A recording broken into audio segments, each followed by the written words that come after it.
अलीगढ़ और नसीराबाद। मेरठ में उत्पन्न भूकंप का धक्का जैसे ऊपर अंबाला और पंजाब की ओर सारा प्रदेश ध्वस्त कर रहा था, वैसे ही उस भूकंप के धक्के की दूसरी लहर मेरठ के निचले प्रदेश की उस सारी भूमि को कंपित कर रही थी। दिल्ली के नीचे अलीगढ़ शहर में 9वीं नेटिव पैदल रेजिमेंट थी। इस रेजिमेंट को अलीगढ़ के मुख्य थाने के साथ साथ मैनपुरी, इटावा और बुलंदशहर में भी रखा हुआ था। इस रेजिमेंट पर सरकार का इतना विश्वास था कि चाहे हिंदुस्तान के सारे सिपाही विद्रोह कर जाए, फिर भी 9वीं रेजिमेंट राजनिष्ठ बनी रहेगी। बुलंदशहर के बाजार में राज्य क्रांति के गुप्त षड्यंत्र प्रारंभ होने का समाचार कानों में आ जाने के बाद भी इस क्रांति से 9वीं रेजिमेंट के सिपाही निश्चित ही अलग रहेंगे, ऐसा समझकर बुलंदशहर के अधिकारी सब कुछ सुरक्षित अनुभव करते रहे। मई माह के करीब बुलंदशहर के आसपास के गांवों ने अपने में से एक मानवीय, विश्वस्त एवं स्वातंत्र प्रिय ब्राह्मण चुना और उसे तत्काल बुलंदशहर भेज दिया। एक ओर जिसकी राजनिष्ठा पर अंग्रेजों का अपना पूरा विश्वास है और दूसरी ओर जिसे मातृभूमि अपने अश्रुपूरित नेत्रों से अपलक देख रही है, ऐसी उस बुलंदशहर की सैनिक छावनी की और वह ब्राह्मण भयानक कल्पनाओं और अपने भावी यश अपयश के बादलों से घिरा अपना हृदय लिए तेजी से जाने लगा। मातृभूमि की स्वतंत्रता और स्वधर्म की रक्षा के लिए क्या मेरे स्वदेश बंधु मेरा निवेदन मानेंगे? क्या स्वराज्य के उच्चतर वातावरण में उड़ान भरने में सक्षम पंख इन सैनिक बंधुओं के पास हैं? मेरे इस भविष्यवाद को धिक्कार कर गुलामी के अंधियारे के गहर में सोए सुंदर उषा काल के दर्शन हेतु मैं उनकी उस नींद को भंग कर रहा हूँ। इसीलिए मेरे सिर पर ये देश बंधु आघात ही करेंगे। मनोविकारों की ऐसी उथल पुथल हृदय में चलते हुए भी जिसके चेहरे पर मूरत शांति विराजमान थी, ऐसा वह ब्राह्मण अपना विलक्षण संदेश लिए लश्कर में प्रवेश कर गया। उन सिपाहियों को दीक्षा देते हुए उसने कहा कि एक बड़ी बारात निकालकर उस हल्ले गुल्ले में आप सब विद्रोह करें और सारे अंग्रेजों को मौत के घाट उतार कर दिल्ली की ओर चलें। अंग्रेजों का राज्य उलटने के सिद्धांत का विरोधी कोई था ही नहीं, पर उसमें भी उस सिद्धांत को यथार्थ में कैसे बदला जाए, इस प्रश्न का हल भी सुनकर उसकी गृहता अगृहता पर विचार चल रहा था। तभी उस रेजिमेंट के 3 सिपाहियों ने अंग्रेजों को यह समाचार देकर उस ब्राह्मण को कैद कर लिया। तत्काल बुलंदशहर से उस ब्राह्मण को रेजिमेंट के मुख्य थाने की ओर रवाना कर रही थी। तभी इधर बुलंदशहर के उन 3 राजनिष्ठों पर सब ओर से थू थू होने लगी। उन पर गालियों की बौछार करते हुए बुलंदशहर का सारा लश्कर अधिकारियों की अनुमति न लेते हुए जिस स्थान पर वह क्रांति दूत ले जाया गया था, उस अलीगढ़ शहर की ओर चल दिया। दिनांक 20 मई की शाम को उस ब्राह्मण को फांसी दी गई। बगल में सारी रेजिमेंट खड़ी की गई थी। अब क्या करें?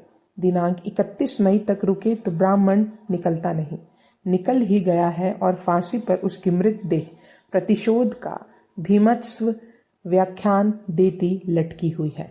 भयानक व्याख्यान। शब्द के स्थान पर जहाँ रक्त की धाराएं रखलित बह रही है, उस भयानक वक्ता ने जीवित रहते जो व्याख्यान कभी न किया हो, वह आज फांसी पर लटके एक शब्द भी ना बोलते हुए कर दिया था, क्योंकि आधे क्षण में ही उन असंख्य सिपाहियों की भीड़ में से उछलकर एक सिपाही आगे आया और अपनी तलवार उस फांसी पर लटकते ब्राह्मण की ओर करके चिल्लाया, अरे यार, यह शहीद रक्त में नहा रहा है। बारूद के ढेर पर चढ़ी चिंगारी भी किंचित देर से सुलगती, पर उस शूर सिपाही के मुंह से छूटी तेजस्वी चिंगारी की उन हजारों सिपाहियों के हृदय में घुसने में उतना भी समय नहीं लगा। उन्होंने अपनी तलवारें बाहर निकाली और फिरंगियों का नाश हो कि गर्जना करते क्रोध से पगलाए वे हजारों नाचने लगे। इसमें कोई आश्चर्य नहीं है कि यह देखते ही अंग्रेज कर्मचारी भयभीत हो गए। राजनिष्ठ 9वीं रेजिमेंट विद्रोह कर उठी। इतना ही नहीं, उसने अंग्रेजों को सूचित किया कि अपने प्राण बचाने हों तो तत्काल अलीगढ़ छोड़ दे। इस उदारता का लाभ लेकर अलीगढ़ के सारे अंग्रेज अधिकारी, उनकी पत्नियां, बच्चे, लेडी ऑन्ट्रम आदि सारे के सारे अंग्रेज चुपचाप उस शहर से निकल गए। रात 12 बजे तक अंग्रेजी सत्ता का नामो निशान ना रहा।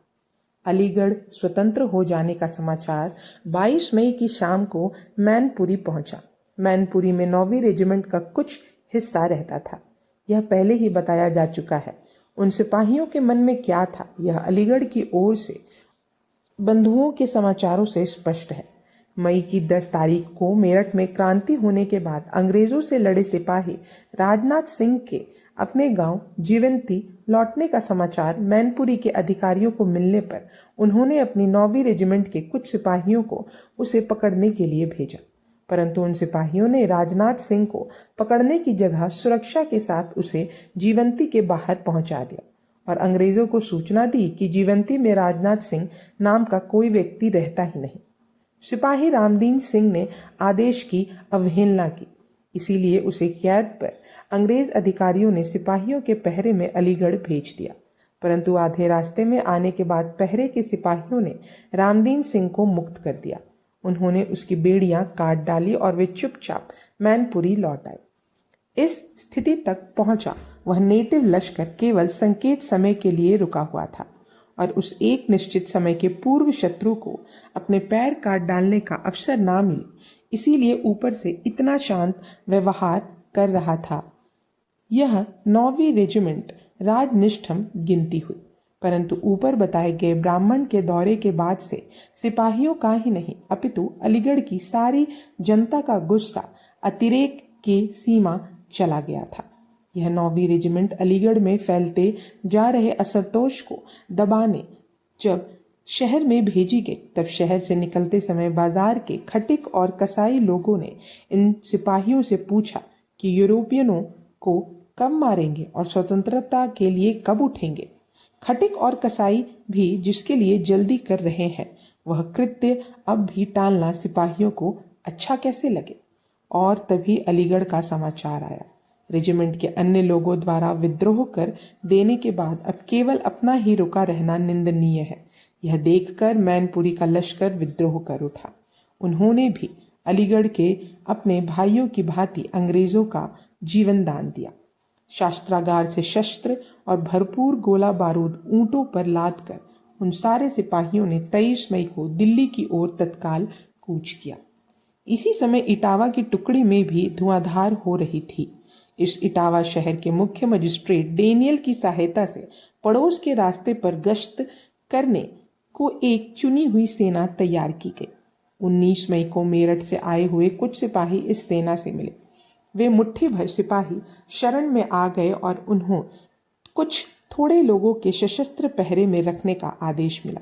यह आदेश हमारे सिर मथे है, ऐसा दिखाते हुए मेरठ के उन सिपाहियों ने अपने शत्रु को पूरी तरह असावधान कर दिया और वे ही शस्त्र लेकर उन्होंने उन सबको कत्ल कर दिया। यह समाचार फैलते ना फैलते वे सिपाही पड़ोस के एक हिंदू देवालय में जा घुसे और अंदर शस्त्र सज्जित हो घात लगाकर बैठ गए। इटावा शहर का कलेक्टर मिस्टर एलन ह्यूम यह समाचार पाते ही मिस्टर डेनियल के साथ कुछ नेटिव सेना लेकर उस मंदिर पर हमला करने निकला।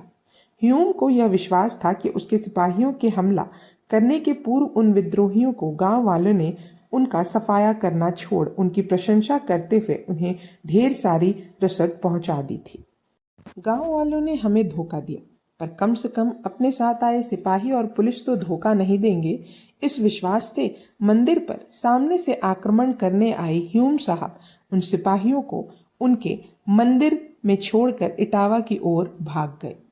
उस दिन अर्थात तारीख 19 मई को ही इटावा की नेटिव सेना विद्रोह करेगी, ऐसी खबर सब ओर थी। परंतु उस सेना का मुख्यालय अलीगढ़ में होने से और उधर से विद्रोह का आदेश अभी ना मिलने से इटावा की नेटिव सेना अवश्य ही चुप होकर बैठ गई होती, परंतु मध्यांतर में ही उस शहीद ब्राह्मण के आत्मयज्ञ की ज्वालाएं एकाएक भड़क उठने का समाचार इटावा में 22 तारीख को पहुंच जाने से वहां के सिपाहियों को विद्रोह करना आवश्यक हो गया। दिनांक 23 मई को वहां की सारी सेना ने हर हर महादेव की घोषणा कर दी और एक हाथ में तलवार तथा दूसरे हाथ में जलती कब्जे में ले लिया। कारावास तोड़ दिए गए और सारे अंग्रेजों को कह दिया गया कि वे तुरंत भाग जाएं, अन्यथा एक सिरे से उनका कत्ल होगा। यह अभूतपूर्व एवं भयप्रद समाचार सुनते ही भयभीत हुए अंग्रेज लोग अपनी पत्नी बच्चों को सहित जिधर रास्ता सूझा उधर दौड़ पड़े। स्वयं एलन ओ ह्यूम ने नेटिव सिपाहियों की उदारता का लाभ लेकर एक नेटिव महिला का वेश धारण कर पलायती सजीविती का आश्रय लिया। इस ह्यूम बाई के भागते ही इटावा पूर्ण स्वतंत्र हो जाने की मुनादी पीटी गई और बाद में वे सारे सिपाही दिल्ली की ओर जाने वाली अपनी रेजिमेंट के मुख्य भाग से मिल गए। इस तरह यह पूरी रेजिमेंट एक व्यक्ति के कारण एकाएक विद्रोह कर उठी।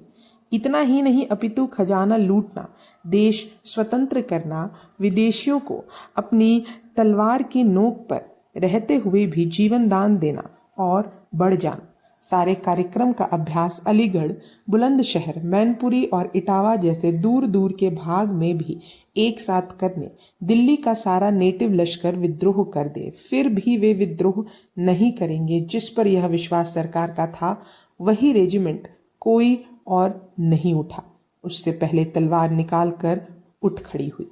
यह सब समाचार मिलने के बाद अंग्रेजों को अपने जीवन का तनिक भी भरोसा नहीं रह गया था। अजमेर से कोई 6 कोस पर नसीराबाद नाम का गांव है।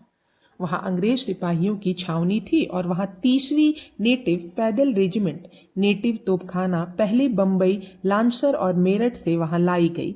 15वीं रेजिमेंट इतनी सेना इकट्ठी थी।